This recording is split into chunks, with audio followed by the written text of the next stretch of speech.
Assalamualaikum warahmatullahi wabarakatuh. Perkenalkan, nama saya Yuda Triansyah dengan NPM 201063111435.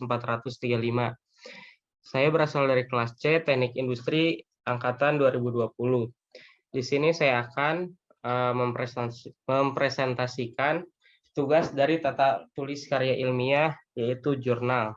Untuk jurnal yang pertama, dia mempunyai judul faktor-faktor yang mempengaruhi konsumen dalam memilih SPBU. Nama penelitinya yaitu Nanang Surya Putra, level jurnalnya Sinta 5, tahun dibuatnya jurnal 2016, bidang industri, inovasi, dan infrastruktur, topiknya kepuasan pelanggan. Masalah penelitian, masuknya retail asing ke dalam pasar penjualan bahan bakar minyak atau BBM, mengakibatkan tingkat persaingan antar stasiun pengisian bahan bakar umum atau SPBU semakin tinggi. Metode yang dilakukan yaitu peneliti melakukan survei terhadap 211 responden dan hasilnya dianalisis dengan menggunakan metode analisa faktor.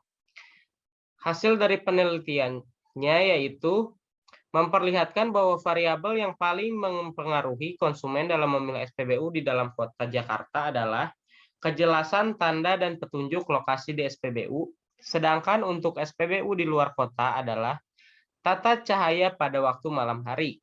Adapun variabel yang tidak mempengaruhi konsumen dalam memilih SPBU adalah ketepatan ukuran meteran bahan bakar.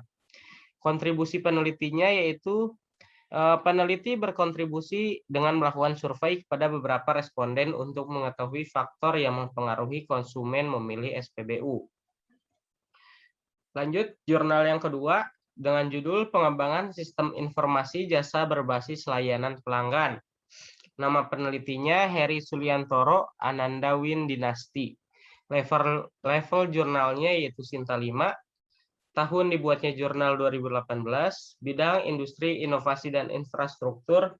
Topik yang dibahas yaitu layanan pelanggan.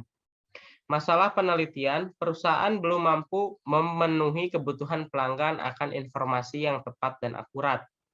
Metode yang digunakan yaitu perancangan sistem informasi transportasi atau SITASI. Hasil penelitiannya setelah dilakukan pengembangan atau pemrograman terhadap rancangan SITASI, maka dihasilkan dua interface utama, yaitu interface untuk PT Coca-Cola dan interface untuk PT Gelora Karya Makmur. Masing-masing interface tersebut saling berhubungan dengan menggunakan sistem database yang sama. Kontribusi peneliti berkontribusi dengan cara merancang SITASI agar dapat memenuhi kebutuhan pelanggan. Kita lanjut ke jurnal yang selanjutnya dengan judul Pengembangan Hutan Pinus Masyarakat Berbasis Kemitraan sebagai model pemberdayaan masyarakat sekitar hutan. Nama penelitinya yaitu yang pertama ada Heru Prastawa, Zainal Anani, dan Heri Suliantoro. Level jurnalnya Sinta 5, tahun dibuatnya jurnal 2017, bidang pertumbuhan ekonomi, topiknya layanan pelanggan. Masalah penelitian, kelangkaan bahan baku seperti gondorukem yang merupakan produk olahan dari getah pinus. Metode yang digunakan menggunakan analisis BOCR atau Benefit Opportunity Cost Risk dengan ANP Analytical Network Process, di mana analisis tersebut mempertimbangkan aspek ekonomi, sosial, politik, dan hukum, lingkungan, serta teknologi.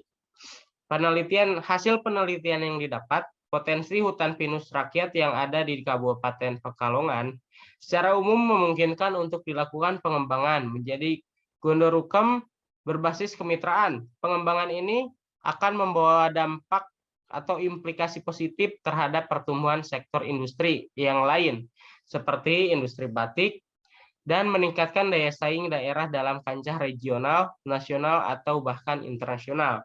Kontribusi peneliti berkontribusi dalam menganalisis secara mempertimbangkan aspek ekonomi, sosial, politik, dan hukum, serta teknologi.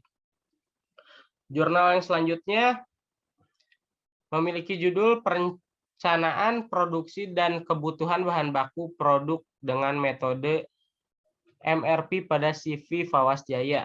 Nama penelitinya Bintang Eprida dan ini. Level jurnalnya Sinta 5, tahun dibuatnya jurnal 2017, bidangnya manufaktur, topiknya tentang perencanaan produksi. Masalah penelitian, ketersediaan bahan baku belum terstruktur yang mengakibatkan proses produksi tidak berjalan dengan lancar.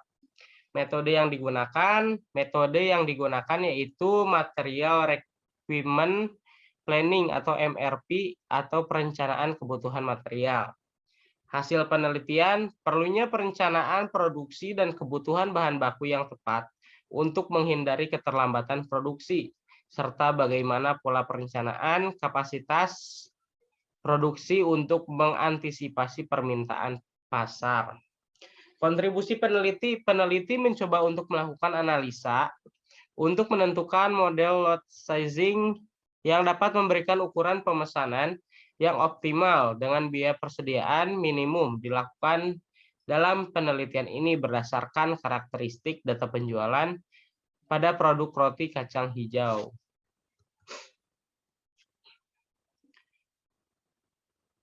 Judul jurnal yang selanjutnya, analisis production cost dan operating cost terhadap peningkatan laba perusahaan. Nama penelitinya Elsa Gusfrayani, Diki Juansah, dan Denny Muhammad Daniel. Level jurnalnya Sinta 5, tahun dibuatnya tahun 2020, bidangnya pertumbuhan ekonomi, topiknya mengenai laba bersih. Masalah penelitian, banyaknya persaingan di dunia bisnis yang terjadi dengan tujuan untuk menguasai pangsa pasar. Metode yang digunakan menggunakan analisis production cost dan operating cost terhadap peningkatan laba perusahaan. Hasil penelitian yang didapatkan berdasarkan hasil penelitian memiliki pengaruh besar terhadap laba yang didapat. Hal ini semakin diminimalisir banyaknya biaya yang digunakan oleh perusahaan, maka laba yang dihasilkan pun akan meningkat. Kontribusi penelitian. Penelitian ini bertujuan untuk mengetahui pengaruh production cost dan terhadap laba bersih dan juga operating cost terhadap peningkatan laba bersih pada perusahaan. Jurnal yang selanjutnya, peningkatan kapasitas manajemen usaha bagi pelaku usaha sektor industri UMKM. Roti sebagai upaya peningkatan daya saing usaha menuju industri mandiri. Nama penelitinya Dewi Sartika Nasution, level jurnalnya Sinta 5, tahun dibuatnya jurnal 2018, bidang manajemen usaha, topiknya UMKM. Masalah penelitian, tingginya populasi usia produktif di Indonesia yang tak berbanding lurus dengan ketersediaan jumlah lapangan pekerjaan. Metode yang digunakan yaitu dilakukan dalam bentuk presentasi oleh narasumber, diskusi, studi kasus, dan praktek pembuatan kas sederhana dan pemasaran online. Hasil penelitian, proses pendampingan tidak dapat dilakukan karena semua produsen belum siap untuk mengajukan permohonan pengurusan izin edar dan sertifikasi halal. Salah satu faktor yang menghalangi adalah kondisi rumah produksi, pekerja, dan produksi belum sesuai dengan syarat minimal yang harus dipenuhi oleh produsen ketika ingin mengajukan izin edar. Kontribusi peneliti. Tujuan diadakannya pengabdian ini antara lain untuk meningkatkan keterampilan masyarakat dan kesejahteraan masyarakat, terciptanya manusia yang cerdas, terampil, dan beriman, meningkatkan keterampilan manajemen dan teknis peserta sesuai kebutuhan bidang usaha yang sedang dikembangkan, khususnya dalam melakukan atau membuat pembukuan sederhana, manajemen keuangan, pemasaran dasar, dan cara praktis pemasaran produk online. Pengurusan izin PIRT dan tepat kemas produk diharapkan kelompok dampingan lebih termotivasi dan terdorong dalam hal perencanaan dan pengembangan usaha dan produktivitas. Jurnal yang selanjutnya berjudul Pengaruh Teknologi Informasi, Intensitas Kompetisi Pasar, Strategi Bisnis dan Informasi Sistem Akuntansi Manajemen pada Kinerja Perusahaan. Nama penelitinya Helmi Yazid, level jurnalnya Sinta 5, tahun dibuatnya jurnal 2017, Bidang manufaktur, topik yang dibahas yaitu manufaktur company. Masalah penelitian, pengaruh intensitas persaingan pasar terhadap strategi bisnis. Metode yang digunakan yaitu structural equation modeling atau SEM dalam analisis datanya. SEM merupakan persamaan teknik analisis multivariate yang memungkinkan peneliti untuk menguji hubungan antar variabel yang kompleks, baik rekursif maupun non-rekursif, untuk memperoleh gambaran menyeluruh tentang keseluruhan model. Hasil penelitian, strategi bisnis berpengaruh signifikan terhadap kinerja organisasi baik langsung dan tidak langsung melalui SEM. Strategi yang digunakan perusahaan menjadi dasar bagi manajer dalam melakukan pengawasan dengan menggunakan informasi SEM sebagai rujukan atas segala hal yang berkaitan dengan isu-isu di lapangan. Kontribusi peneliti mengumpulkan data mengenai strategi perusahaan dalam pengaruh persaingan pasar. Jurnal yang selanjutnya berjudul Pengaruh Manajemen Modal Kerja Terhadap Profitabilitas. Nama peneliti Anggit Triretnoningtyas dan Zulaiha. Level jurnalnya Sinta 5, tahun dibuatnya 2020. Bidang ekonomi, topik yang dibahas yaitu manajemen modal kerja atau profitabilitas. Masalah penelitian, kemajuan dunia usaha berkembang sangat pesat. Perusahaan satu dengan yang lainnya memiliki persaingan yang ketat. Kondisi ini mengharuskan manajer tepat dalam mengelola perusahaannya agar tujuan utama perusahaan terpenuhi, yaitu profitabilitas yang tinggi. Metode yang digunakan diukur dengan menggunakan ROA seperti yang digunakan dalam penelitian PAIS dan Gamma, yaitu laba setelah pajak dibagi total dengan aset. Hasil penelitian. Hasil penelitian ini menjelaskan bahwa perputaran kas yang pendek berarti perputaran kas tinggi mampu meningkatkan profitabilitas perusahaan. Hasil penelitian ini didukung oleh penelitian yang dilakukan oleh Utami dan Dewi tahun 2016 dan Asaduzaman dan Kouduri tahun 2014 yang menemukan bahwa perputaran kas berpengaruh positif terhadap profitabilitas.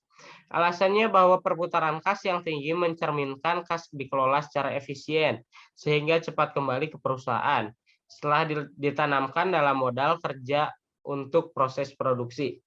Kontribusi peneliti. Tujuan penelitian ini adalah untuk menganalisis pengaruh dari manajemen modal kerja terhadap profitabilitas perusahaan manufaktur sektor industri dasar dan kimia yang terdaftar di Bursa Efek Indonesia periode tahun 2013 sampai dengan 2015. Jurnal yang selanjutnya berjudul Analisis Production Cost dan Operating Cost terhadap peningkatan laba perusahaan. Nama penelitinya Muhammad Bob Anthony, level jurnalnya Sinta 5, tahun dibuatnya tahun 2019, bidang manufaktur, topik yang dibahas yaitu resiko industri. Masalah penelitian, mengetahui potensi bahaya dan resiko yang memungkinkan terjadi di plant baru milik PT RK, yaitu Area Gas Cleaning System. Metode yang digunakan yaitu metode HAZOP, Hazard dan Operability Study, digunakan untuk menganalisis resiko di area gas cleaning system PT RK. Hasil penelitian, terdapat 10 komponen parameter pada area sistem pembersihan gas dan didapatkan 11 resiko penyimpangan yang bisa terjadi. Nilai resiko dengan perincian untuk level resiko ekstrim sebanyak 1, penyimpangan level resiko tinggi sebanyak 2 penyimpangan, level resiko sedang sebanyak 6 penyimpangan, dan level resiko terendah sebanyak 2 penyimpangan. Kontribusi peneliti. Peneliti menggunakan metode HAZOP ini karena cocok untuk sebuah tanaman baru yang akan digunakan untuk proses industri, seperti industri kimia, petrokimia, dan kilang minyak. Mungkin cukup sekian yang dapat saya sampaikan. Kurang lebihnya mohon maaf. Terima kasih. Wassalamualaikum warahmatullahi wabarakatuh.